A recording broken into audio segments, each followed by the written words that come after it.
Samantala, investigasyon sa flood control projects tuloy na sa Huwebes. Ang kasama natin sa balitan yan live mula sa Senado, si Radjuman Conde Bata. RMN Live Reports. Tuloy nga sa Huwebes ang investigasyon ng Senate Blue Ribbon Committee sa maanumalyang flood control projects. Sa notice na inilabas ng Blue Ribbon Committee sa sagawaang ikasyam na pagdinig sa flood control anomaly sa June 4, 2026, alas 10 ng umaga. Daraos ang motu proprio hearing sa session hall ng Senado.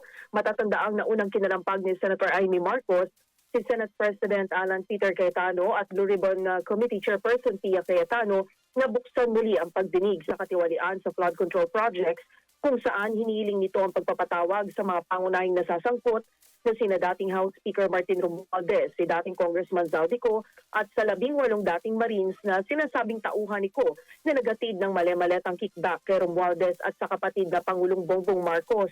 Gayunman, sinabi ni Attorney Levito Baligod na legal counsel naman ng dating 18 Marines na winidraw o hindi na pinadadalo mga dating sundalo sa investigasyon. Hindi naman binanggit ang dahilan sa likod ng pagkansela ng pagharap ng mga dating sundalo, pero nangyari ito sa gitna ng kaguluhan sa pagitan ng mayorya at minorya.